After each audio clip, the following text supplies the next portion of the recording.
Hello, Emily. How are you doing, girl? Today is the 21st of May, 2019. I just want to say hello and welcome. I hope you're doing well today. I am doing pretty well. um, Today I was thinking about, well, I read a book. I've been reading a book lately called um it's something about like doing, I forget what the title is. Let's see if I can find the title here. I got my Kindle app open right here beside me, as I usually do.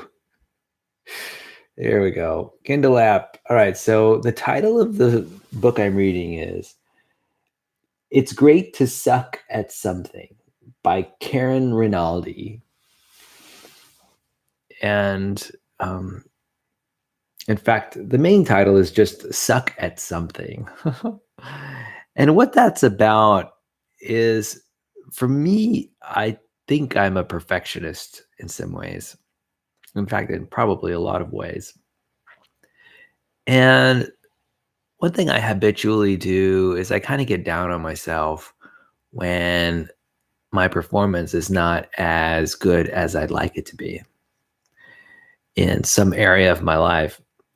And I'm basically tired of doing that. I'm tired of sort of getting down on myself. And I'd rather just live and let live. I'd rather just maybe even celebrate when I do poorly at something. And I'm just recognizing just how unnecessary it is. Often the reason I do things is because just anything in general is because I enjoy it, or because by doing it, I see a future that I might enjoy better than the present, say, or in addition to the present. So, and you know what? The fact is, and this is an unavoidable fact, is that I'm not going to be good at, you know, doing stuff if I'm seeking a goal that I've never accomplished before, I'm just not going to be good at it. I'm not going to be good at, say, talking to a girl, or talking to, or,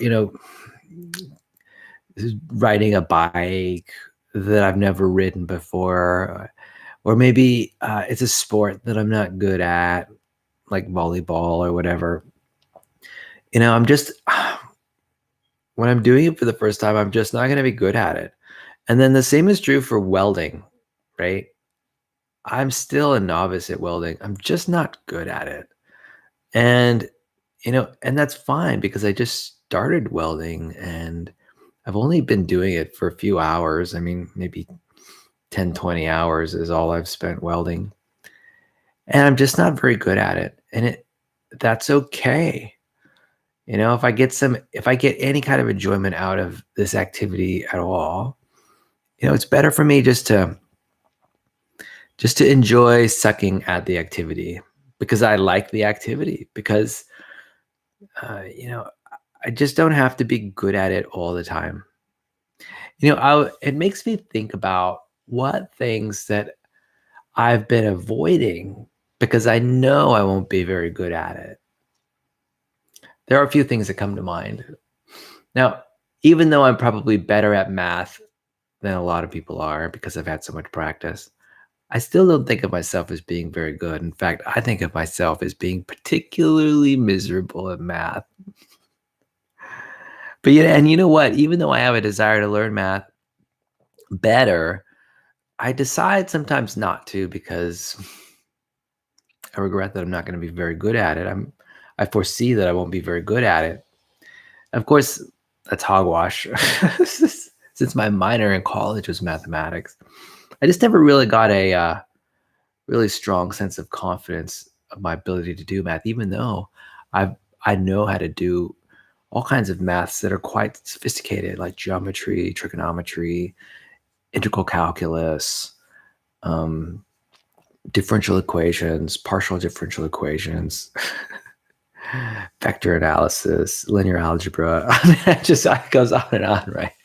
So, but I never really considered myself to be good at math. And sometimes I'm inhibited from learning math better because, I'm, afraid I'm not going to be very good at it.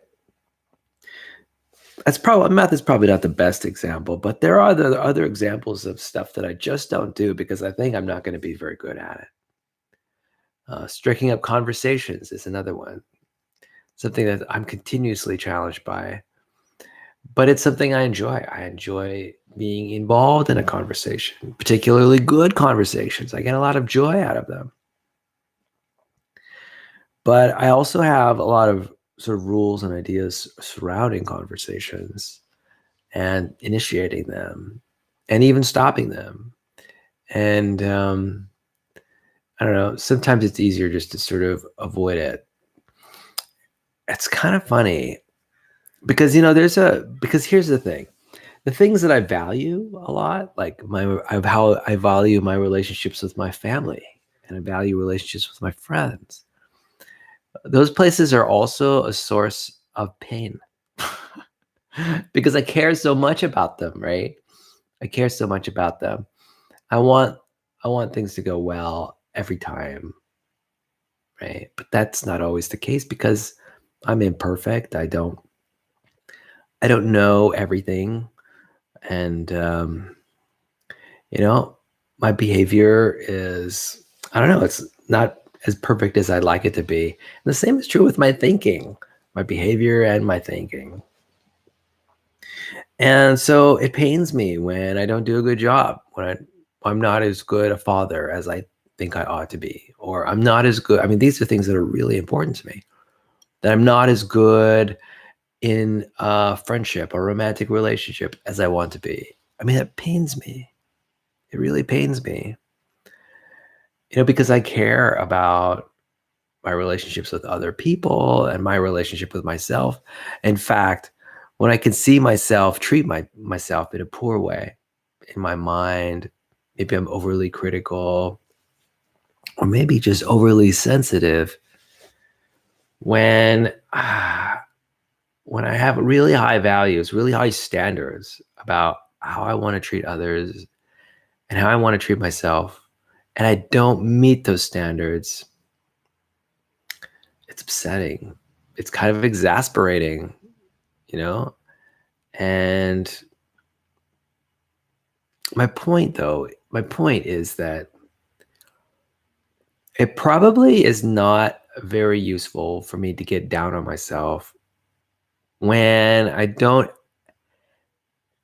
act in accordance with my high standards, when I don't meet my standards. So long as I enjoy what I'm doing, I mean, I love interacting with the people who I love. And, sometimes these judgments just get in the way, right? And they cause things like avoidance, right? Oh, yeah, I want to avoid embarrassing myself about this subject or about that subject. And, I think I'm really just willing to give myself permission to lay off, right? Just to stop. I mean, it's okay for me to be bad at stuff. It's okay for me to be poor at my relationships, even though I value them so much. It's okay. It's just where I'm at right now. And, you know, it might be a good idea to just stop inhibiting myself when it comes to things that I care so much about, and just enjoy being terrible at something.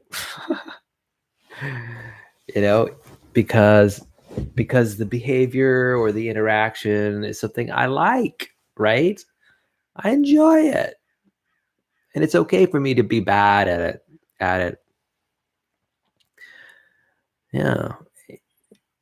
It's okay for me to be, I mean, there are other things. Here's another thing I'm bad at. I'm not good at sewing. But you know what? I love to sew with my sewing machine. I'm taking a sewing class this summer, and I'm really looking forward to it. It really, for me, it brings me a lot of joy and satisfaction to sew with a sewing machine, and it helps me I get confident about what I can do with textiles and cloth and my sewing machine. And I love it. I get a lot of joy out of it. And I'm not very good. I wish I were better at it. And I'm probably better than most who've had as little experience at sewing as me. But I also, like I mentioned, I'm kind of a perfectionist. And so even though I might have time that I can spare to do some sewing, I might not sew because, I'm sort of, I, I guess I might be judgmental about how good I am at it, how I wish I were better at it. Anyway, I'm recognizing now that it really is more important just to throw myself into the task of sewing and enjoy it, no matter how good or bad I supposedly am by whatever arbitrary standards, and just sew.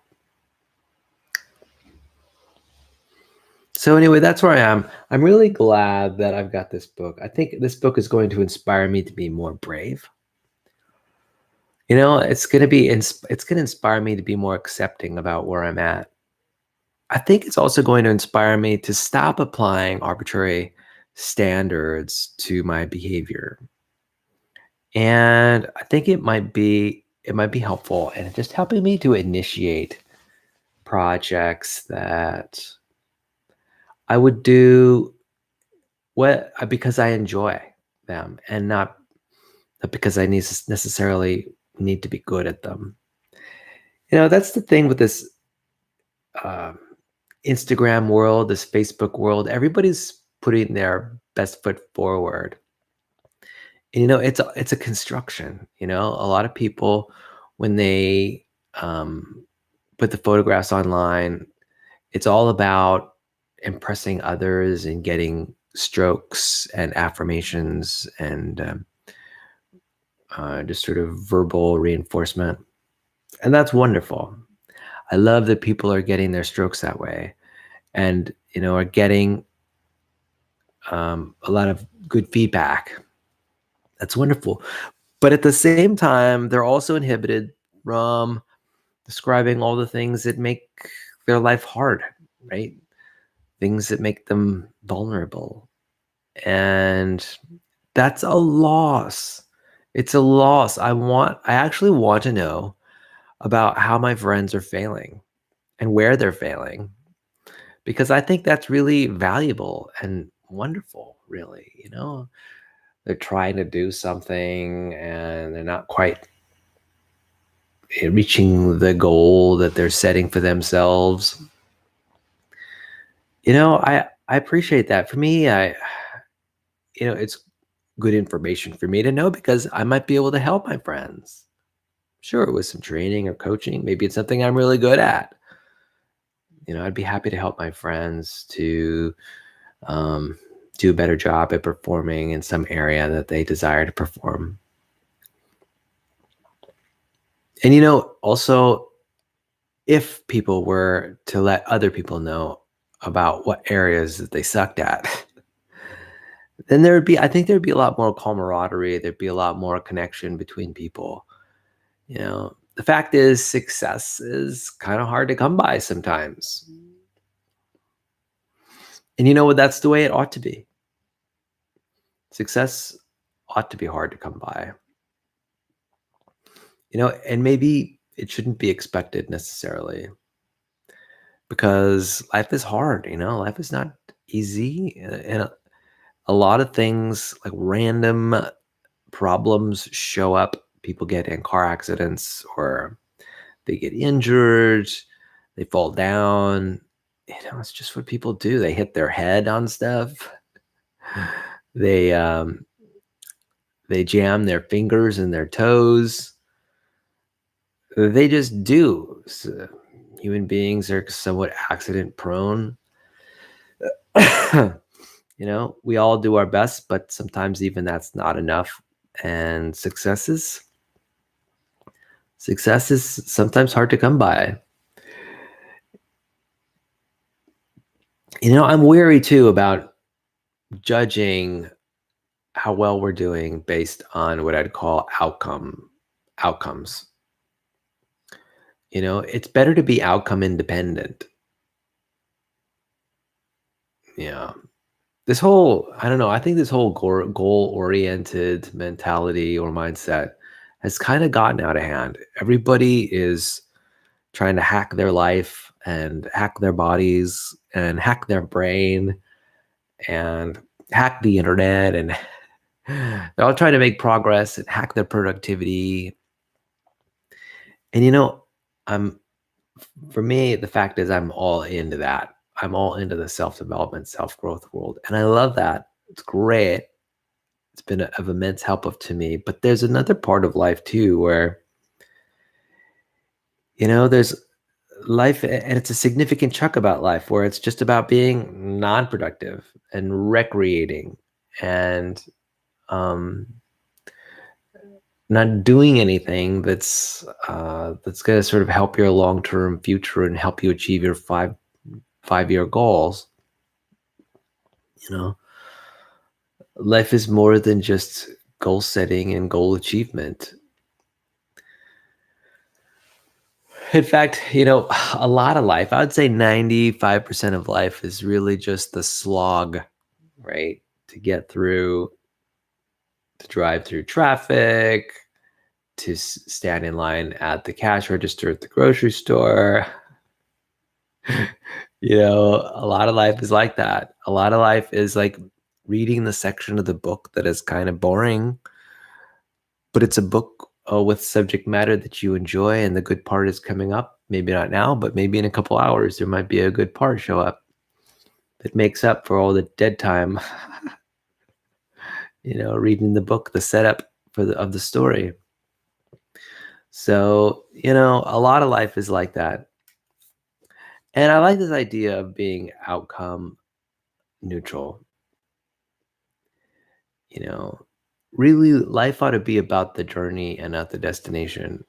And I like that. I think this idea of being willing to sort of just say to others just how much you suck at a certain behavior, the fact that you're not that good at performing that behavior, I think that's important. I think it's honest, and I think it's authentic. I think it's genuine, right? I'm not the best speaker, but I do my best at trying to, produce a video that's worth watching every day.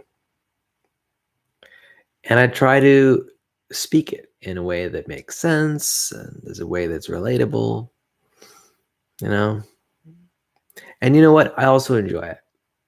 For me, it's a way to express myself, my mind. It's a way to express myself verbally, non-verbally. And it's a way to, establish, goodwill and sustain good relations among myself and others. So I don't know. Yeah. It's good. I'm enjoying this book. I think it's important. I've got a lot of high hopes for this book. I think by reading this book, I can, number one, sort of lay off when it comes to self-criticism. And that's going to really help me when it comes to sort of managing my own emotional pain. Number two, I think it's going to help me be more courageous. What if it's okay that I suck at something and move forward to do it anyway? Let's say there's a relationship I'd like to repair, and I want to make a repair attempt at this relationship. And I know it's not going to be easy. I know it might even be rough from an emotional standpoint. Well, if I'm courageous enough to just sort of engage, the outcome might work out okay, It might be okay. I just have to allow myself not to be perfect when it comes to my communication style, when I deal with an issue in a relationship that I'm trying to repair. And then, so there's the emotional health part, there's the courage part, and then there's this other part too. I think it's about, I get to discover, um, I get to do what I enjoy. It's about doing what you like, whether or not you're good at it, right? And I think there's a couple things that I might do what I like, whether or not I'm good at it. I mean, there's a few things that pop into my mind. Stuff that I've sort of not been doing because I'm afraid I'm not going to be good at it. Partly,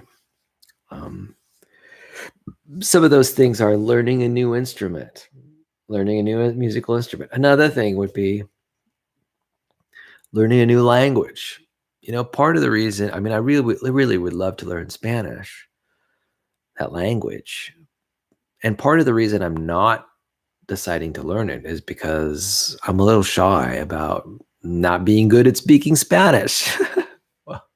Now, what a funny thing, because really, why would anyone expect me to be good at speaking Spanish when I've never spoken Spanish before? Why would I expect myself to be good at speaking Spanish? I just don't want to be a poor Spanish speaker. And clearly, that hurdle is a hurdle that must be overcome before I begin to learn Spanish. So learning musical instruments, learning Spanish. There are other things like drawing. Like, I'd like to do more drawing and even do more photography with a DSLR camera. Well, I know in advance that there are going to be struggles relating to drawing. There are going to be drawings I'm going to have to throw away, right? Because they're just not good enough. I mean, they don't meet my standards. And with photography, I'm gonna be struggling with the dials, struggling with the various modes of my digital camera. There's a learning curve there. There's a learning curve to drawing, learning curve to musical instruments, learning curve to language. But what if I were to sort of be willing to sort of struggle with these subject areas? I think I could build a life that's maybe even more meaningful than the one that I have. It may not be filled with success, but I might be looking at success in the wrong way. Instead of being an excellent speaker of the Spanish language, I might just learn one or two words a day, one or two Spanish language words, and it may be more than that. It may be, maybe of those words that I know, that limited vocabulary, maybe I just get better at pronouncing them, or I become quicker at saying the word, bringing it out of recall and into my everyday expression. Maybe I'm quicker by a half a second or a tenth of a second. I'm starting to really speak Spanish. I think it might be about, I'm enjoying the idea of this book because I just kind of want to enjoy what I enjoy doing without interference from judgment. Yeah. So the title of this video is, how many states have I been to in the United States of America? And so let me do my best to recall or recount the states that I've been in here at on the North American continent. Okay, I don't know if I'm going to count them because it's going to be a lot, but I've been to Hawaii. I have never been to Alaska. As you can tell, I'm starting from the West Coast, going to go to the East Coast. So I have lived in Washington State. I lived in Washington State for about a year and a half. Mhm. I lived in Seattle. And I've been to Oregon. I've driven through Oregon many times on the 5. And I don't think I've ever stayed overnight in Oregon, but I have, of course, lived in California for over 22 years now. Definitely, I like California a lot. And Arizona. I've been to Arizona many times. I was just in Arizona last week. I like Arizona a lot. Pretty much all the cities I like. I like Tucson. I like Phoenix. I like Flagstaff and some of the surrounding cities and neighborhoods. Let's see. I like Tombstone. So I've been to Salt Lake City, Utah. I've been in and around Utah. And I've been to Wyoming. I've never been to Idaho. I've never been to North or South Dakota. But I have been to Wyoming.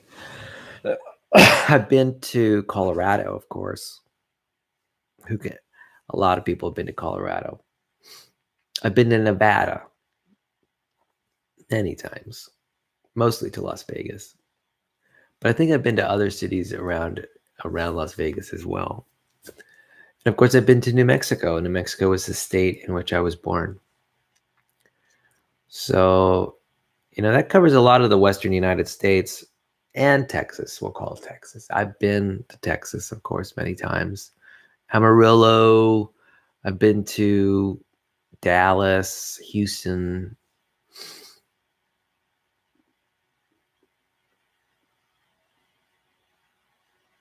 Yeah. And have I been to Oklahoma? I don't think I have. I don't think I've ever been to Oklahoma. I've been to Louisiana, Mississippi. I've actually been to all those southern states. Louisiana, Mississippi, Alabama. I don't think I've ever been to Georgia.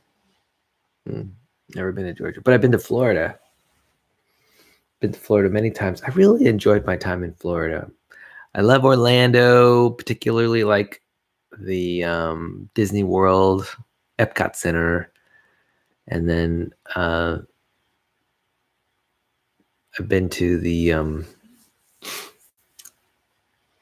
like Kennedy Space Center and places like that. I've really liked in Florida.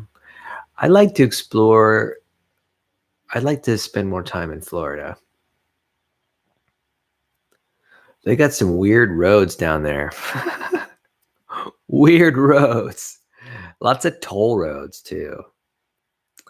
Not my cup of tea necessarily. But let's see, where else have I been? On the East Coast, I've been to Washington, D.C. and Virginia. I think I've been to both Virginias.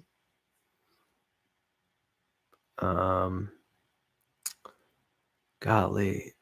The East Coast, I haven't done a lot of travel in. So I've never been to New York. Never been to Maine or Vermont. Never been to New Jersey.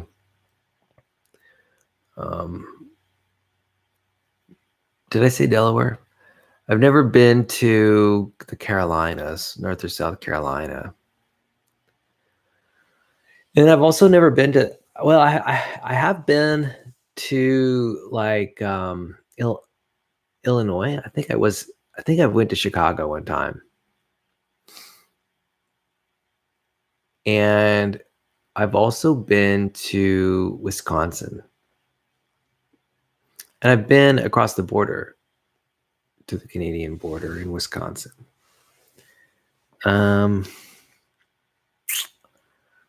Let's see. The rest of the states in that area, like Pennsylvania, Tennessee.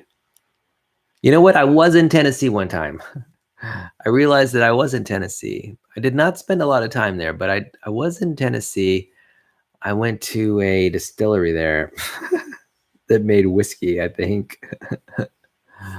A very famous brand of whiskey. I forget what the brand was. Probably the most famous brand in the United States anyway. So fact is I've not really spent a lot of time in the Eastern United States. Do I have a strong desire to spend time in the Eastern United States? Not necessarily. But one of these days I might spend more time in those places. I have relatives that live in places like Oklahoma. Might be interesting to go visit them one of these days. Take a flight out there and just say hi and say that I've been to Oklahoma. But those are pretty much the main states that I've been to. I mean, I've been to a handful of states. You know, I would say a good 10, 15 out of the 50 states, maybe even 20 states. It's entirely possible. I don't think I've been to fully half the states. It's possible I might have been to half, but I certainly haven't been to all the states. You know, a lot of the states, the smaller ones, are like on the East Coast, and so that limits my numbers. I think one thing that's interesting about my travels is that even though it's been mostly on the Western United States, the states that I've visited large swaths of area. That's almost a necessity because the Western United States cities are so far apart, and a lot of the traveling I've done using a car. So what that means is that the way I get to other states is on the road, and so that's how I've gotten the benefit of going to the states that I have, is mostly by driving on the road. You know, it's amazing how much progress that you can make on the road in a day or two. You know, you can get pretty far afield. Like in a day or two, I could drive to like North Dakota if I wanted to. What would I do in North Dakota? I have no idea. Nebraska. What would I do in Nebraska? I don't think I've ever been in Nebraska. That's kind of okay with me. But I'd like to visit it, I guess, once or twice. I wonder if they have apple trees in Nebraska. You know, that actually is an interesting idea. I'm really getting interested in apples these days. Apples and carrots for some reason. And I'm thinking to myself, wouldn't it be nice for me to sort of go visit lots of apple orchards? Let's just go visit the apple orchards. I wonder if there are apple orchards out there that I could go visit and pick fruit at. I don't have to pick fruit, but I would like to walk through the apple orchards. I like to visit an apple orchard. I'd like to see an apple orchard from afar. That might be kind of nice to do. Let's seek out apple orchards and sample the apples. You know, I wonder if there are any places in California that have like apple festivals. Hey, Google, is there a California Apple Festival? Springville Apple Festival is on 35,680 ca 190 in Springville and is 138 miles away. Wow, Springville. It's only 138 miles away. Wow, that's fantastic. Only 2 hours away. Oh, okay. I think I just figured out what I'm going to be doing this autumn. I'm going to go to that Springville Festival. Now that sounds like fun. Imagine eating all the apples that I can eat. Whoa. And having all the apple cider that I can eat. Whoa. That would be amazing. So that sounds like a good time.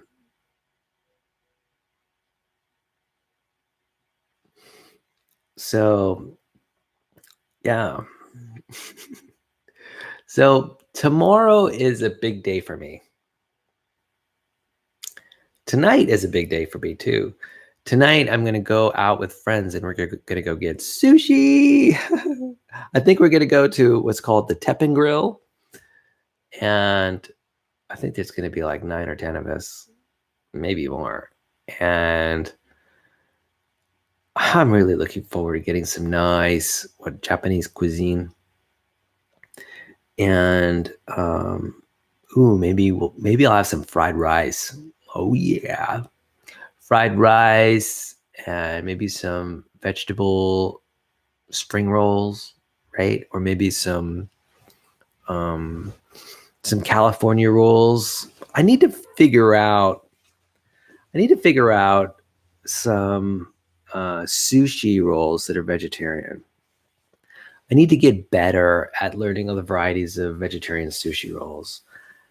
There's got to be some out there besides the California roll. There's got to be more rolls than that, right? Yeah, there ought to be. One thing I really want to think about too is I want to minimize my intake of soy sauce. Let me tell you, soy sauce really throws my system out of whack. It really makes me bloat. There's so much sodium in soy sauce. Yeah. Maybe I'll use more ginger or wasabi. Yeah, that sounds really good. And you know what? There's a lot of good Asian chili sauces out there that are really worth their while. There's this chili hot sauce or chili oil. Yeah, it's chili oil, which is amazing stuff. And I've really enjoyed it. Fish oil is also a good choice. Also kind of salty, but I think it might possibly be less salty than soy sauce. Anyway, looking forward to having some Asian cuisine tonight with a group of friends around a Teppan Grill. It's going to be a good time. I think I'm going to bring my camera. That's right. I'm going to just snap all kinds of photographs of the Teppan Grill chef and my friends sitting around the table. I think that sounds like a good time to me. You know, anytime I can sort of merge eating and taking photographs at the same time, that's a good time. Anytime I can merge any activity with taking photographs, I think that can be a good time. So that sounds like fun. Getting to know new people.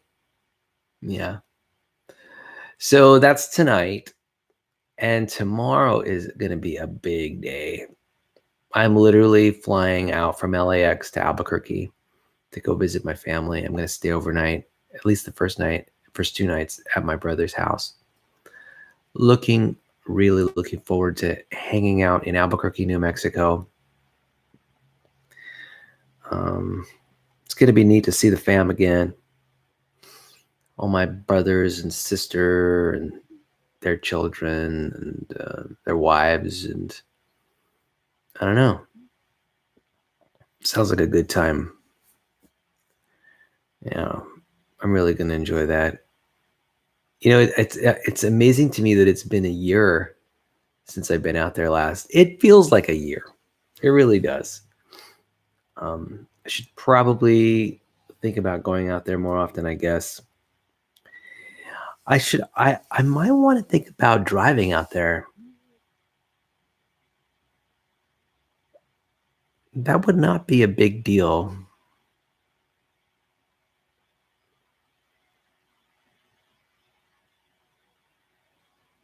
You know, a flight out there does not cost very much money, but if you add the flight and the cost of a car rental, then you're getting up into like $1,000 trip.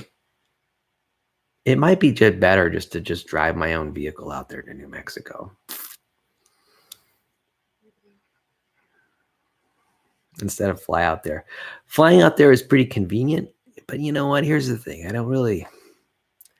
not really a big flyer. I don't quite like to fly up in the air. It seems to me a fairly vulnerable place to be.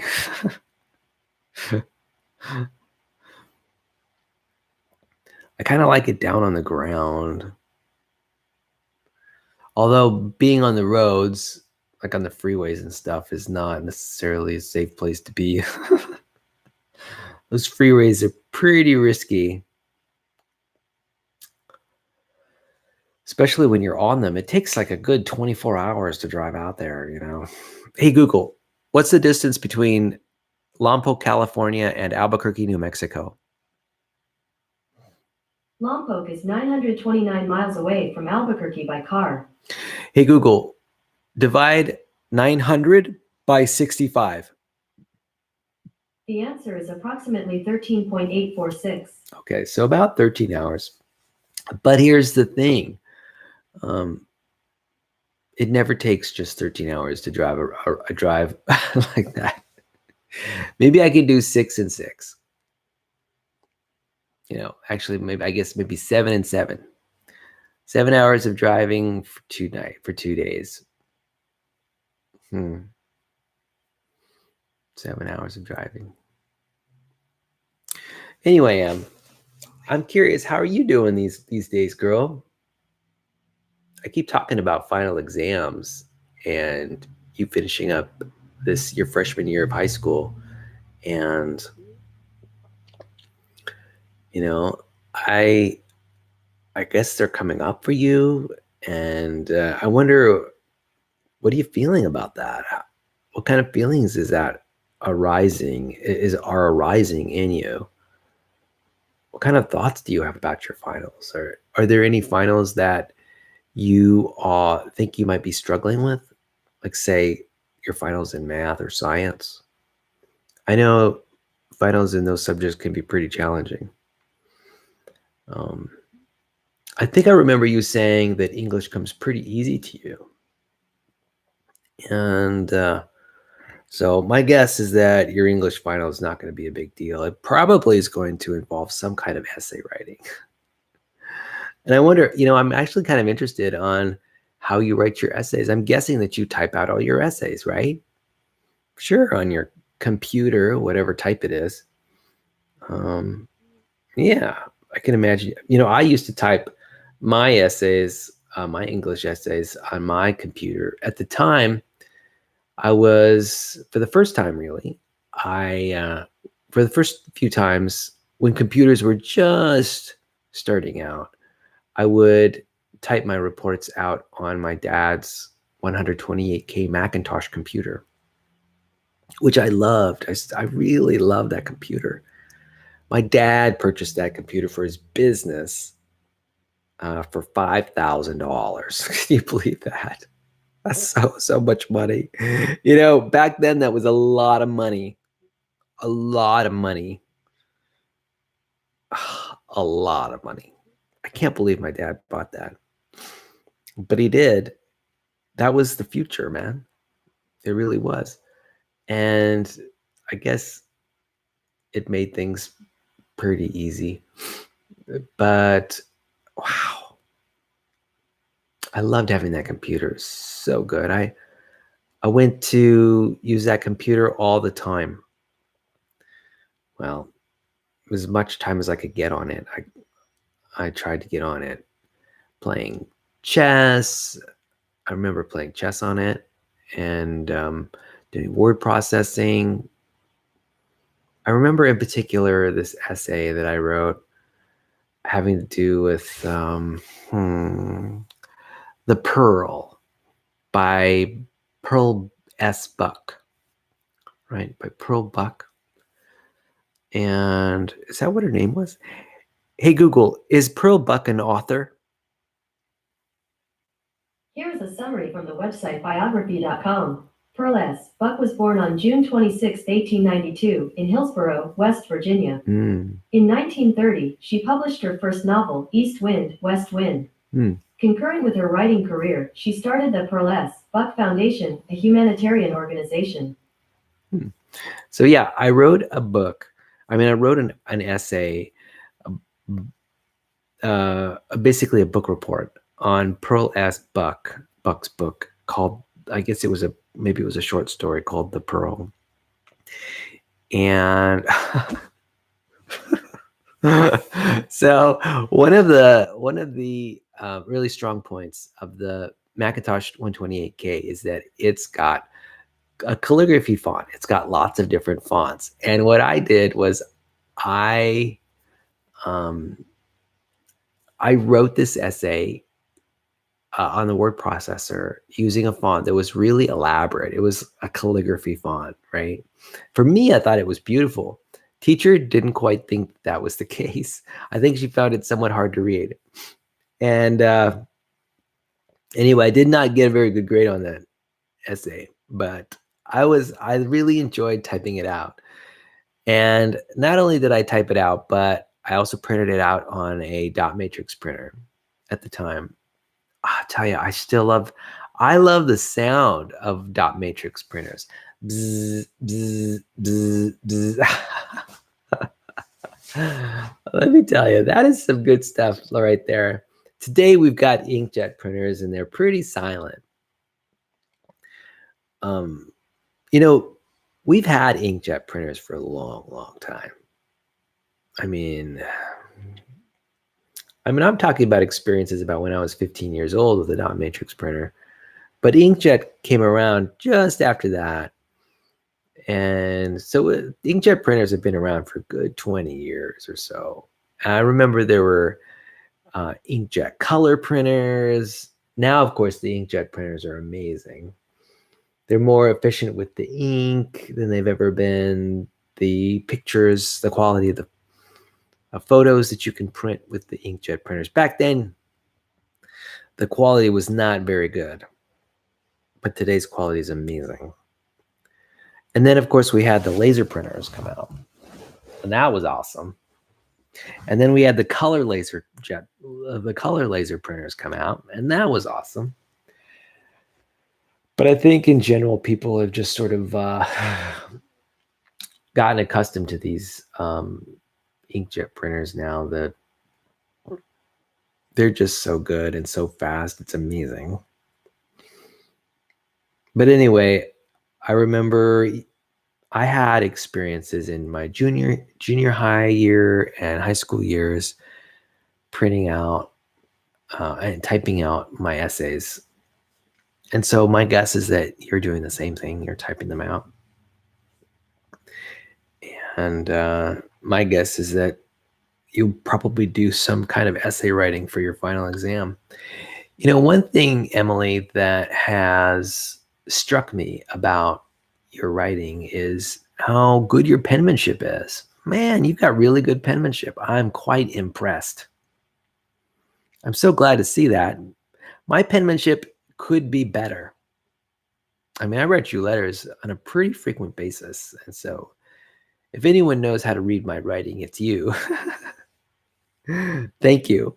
Thank you for trying to read my writing. I really appreciate it. I do wish my writing was a little bit better. I mean, and I admit, part of the reason that my writing is so poor is because I kind of rush through the writing. I'm kind of always hurrying up. I think it relates to my college experience where I did a lot of writing of my notes in class.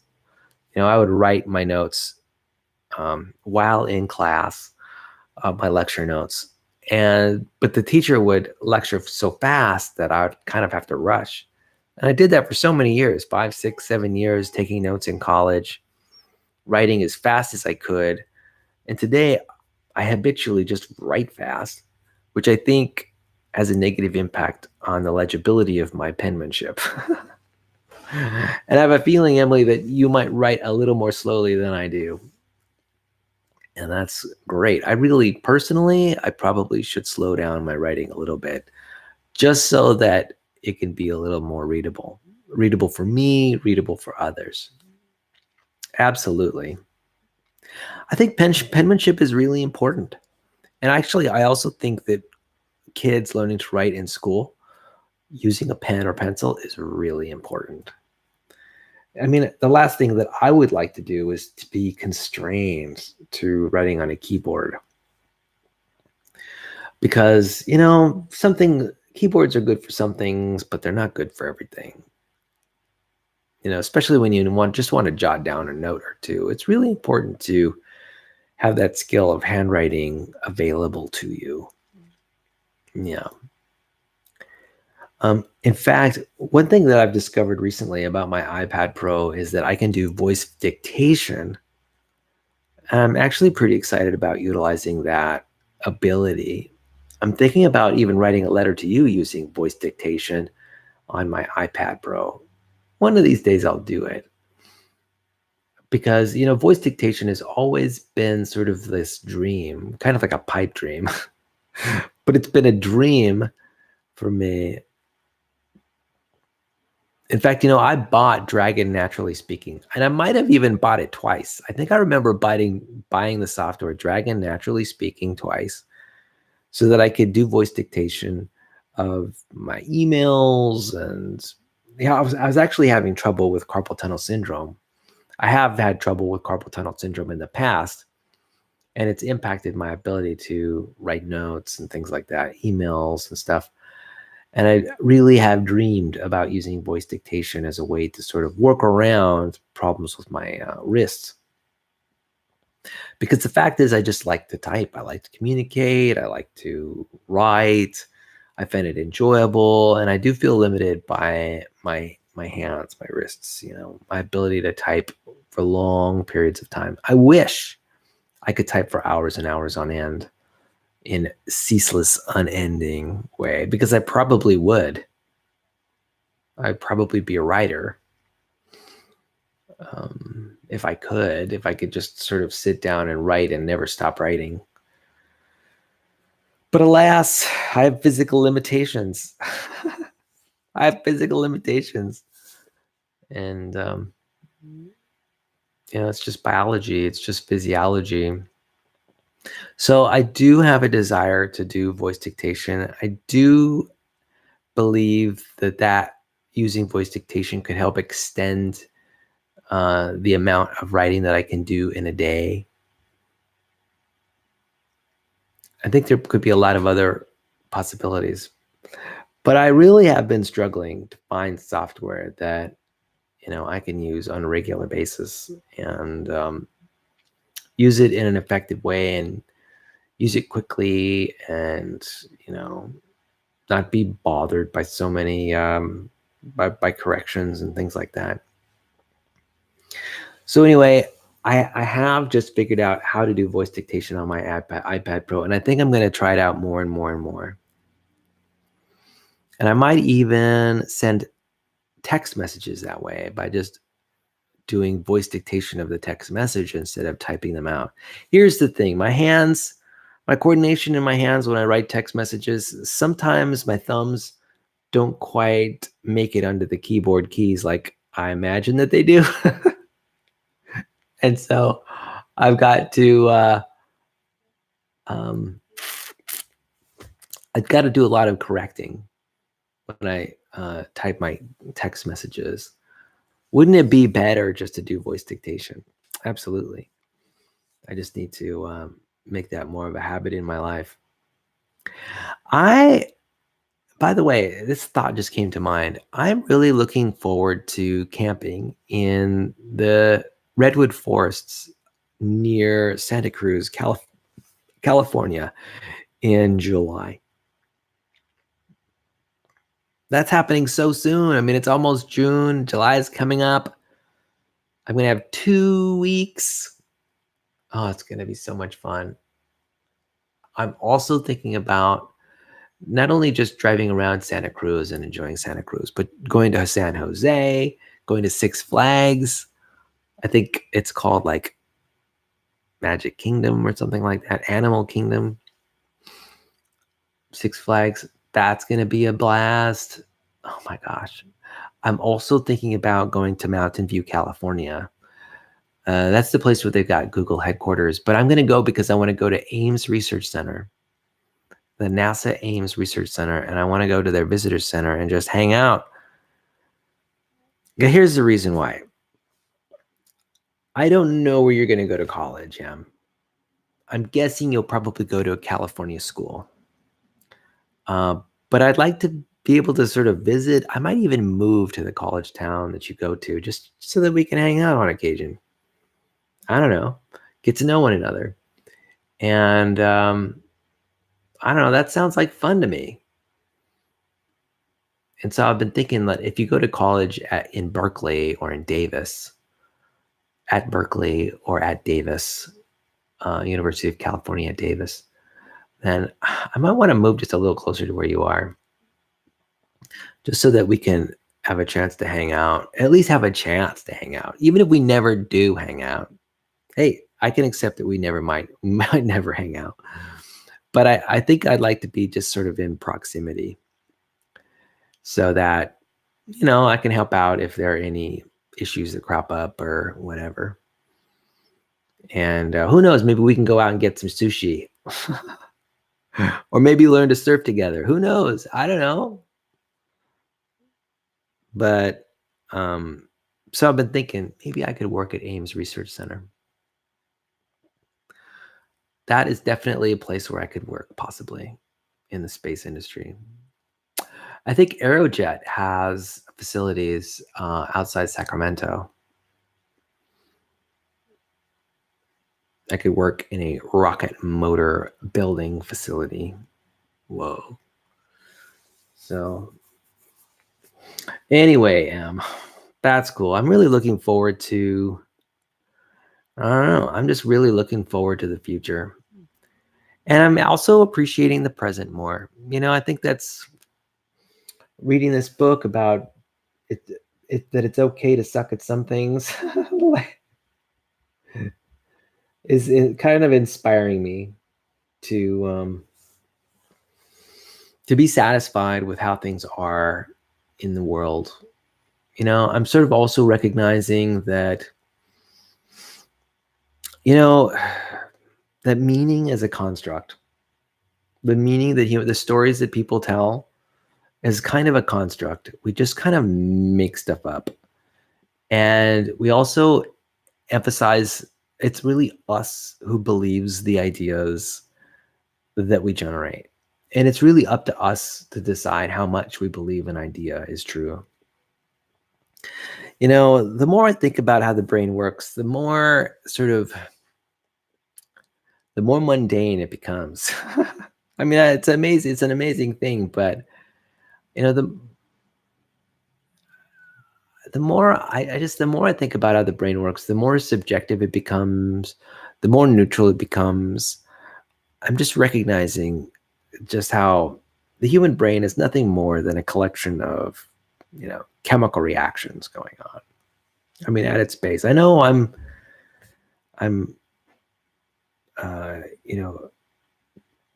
sort of reducing what the mind is and what the brain is, but to some extent, but in terms of reductionism, but it really is just chemical reactions that are churning along.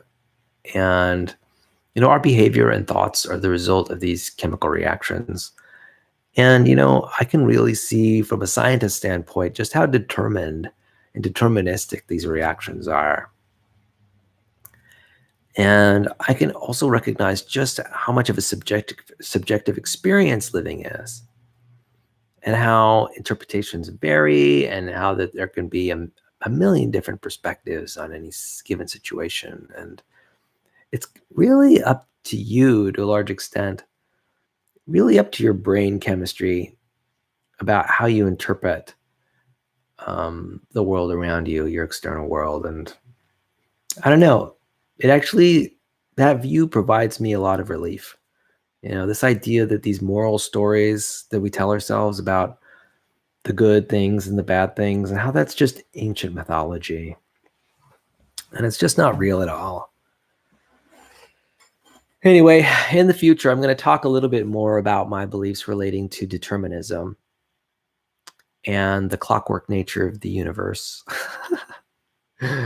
And how I want to talk a little bit about sort of not sweating moral judgment, and how arbitrary it is, and how it represents just a theory.